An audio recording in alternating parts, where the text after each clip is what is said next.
best of all, everybody in the school knows everybody else, so it's like a family, really. Security. And so I think that anything that somehow set about abolishing that kind of learning environment for children would be a disaster for those children. It's interesting, it goes back to the problem you had with your report to some extent, because I think it's still, my feeling is it's still a fairly small group that would want to, it's still there, would want to abolish all special schools. So perhaps it's the bit of the education system that needs to be more flexible than any other. I think it should be flexible, and I think the wishes of parents are very, very important, because they know whether their child is flourishing much better than the school itself. Can I just take you back, because you mentioned something a while ago which I think is very much part of this debate. I wonder if it's a bigger part of the debate now than it was during the times of your report, and that's behaviour. I sometimes get very confused about the debate now with education behavioural difficulties, just because the spread of behaviour that can include. I mean, I don't think anybody would defend absolutely disruptive children being in mainstream schools and spoiling life for everyone else. But that spectrum goes from, I suppose, badly behaved children to children with mental health problems. Yes. Is that a bigger issue now in the debate about SEN than it was during the time of your report? I think the problem is greater now because I think there's less parental control over children, at least in some parts of the country and some sorts of housing estates and so on, so that the children come to school much less prepared than they used to listen to what an adult says. And many of the children, and some of them I've seen who come into nursery or reception class at really awful sink estates, have never talked to an adult or been talked to by an adult at all. And so they don't know how to respond. There is that connection now. There's something that's interested me a lot when I first went into the Department for Education, that this sort of correlation between SEN and free school meals and poverty. And if you go into some of the schools which you're describing at the moment and ask the head how many children they've got on the SEN register, they say up to 50%. One of the things that now, looking back, was most grotesque about our committee was that we were specifically told by the department that we must not count social deprivation as a special educational need, nor even say that it was the cause of special educational need. Right. Well, now that looks to be absolutely ridiculous.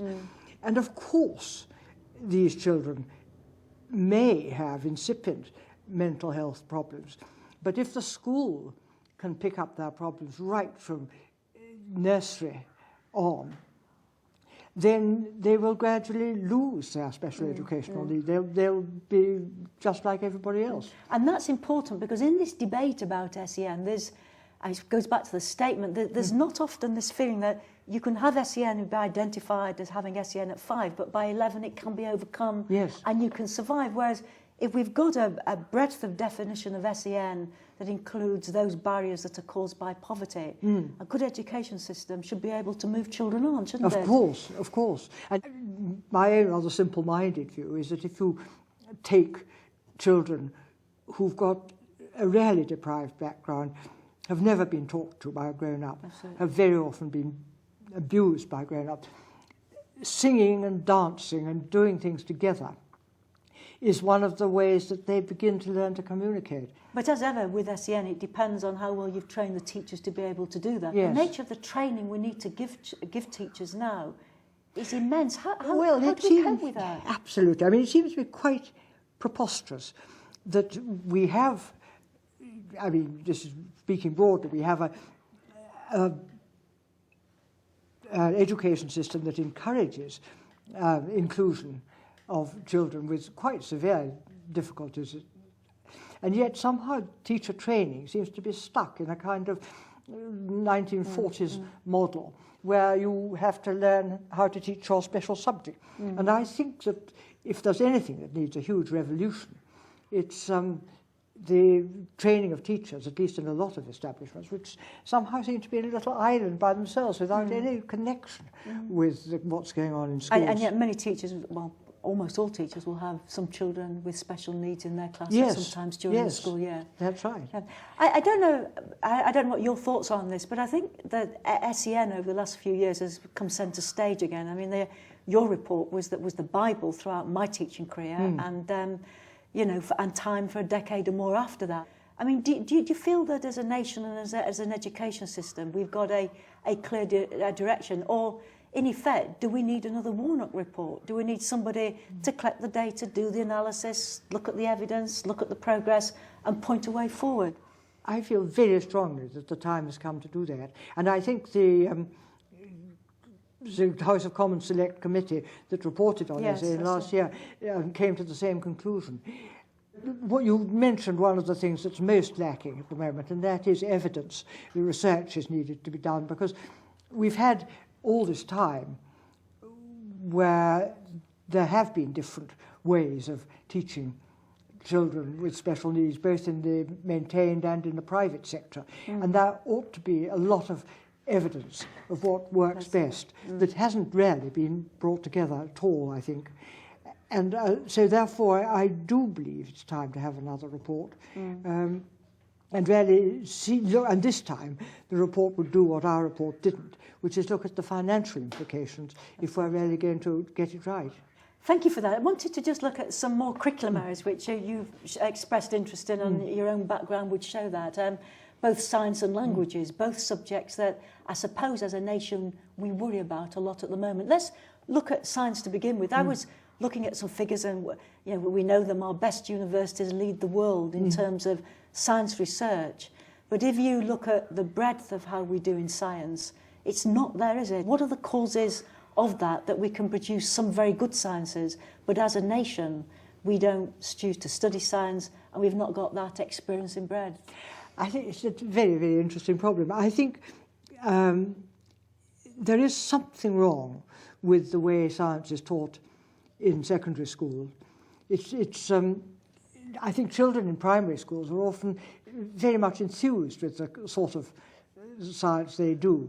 But in secondary schools, they find it very boring on the whole, except for the people who probably knew that they wanted to be scientists from the beginning, and it sort of doesn't matter to them how they're taught. They're going to mop it up anyway, because I don't think any teaching in the world would have made me into a proper scientist. But I would have loved to know more about the universe in general than I actually do. But somehow we've got to find a way of getting people enthusiastic enough and well-informed enough to go on to university and pursue science at a higher level. And I suppose the same is true of modern foreign languages, is that we've not got enough children doing well at school in modern foreign languages and going to university and going back into schools to teach. So looking at that, I know that's something which you are worried about. Well, both. I mean, both science and languages. It's becoming terrifying because people don't, as you said, go to university and study it. They can't come back and teach it.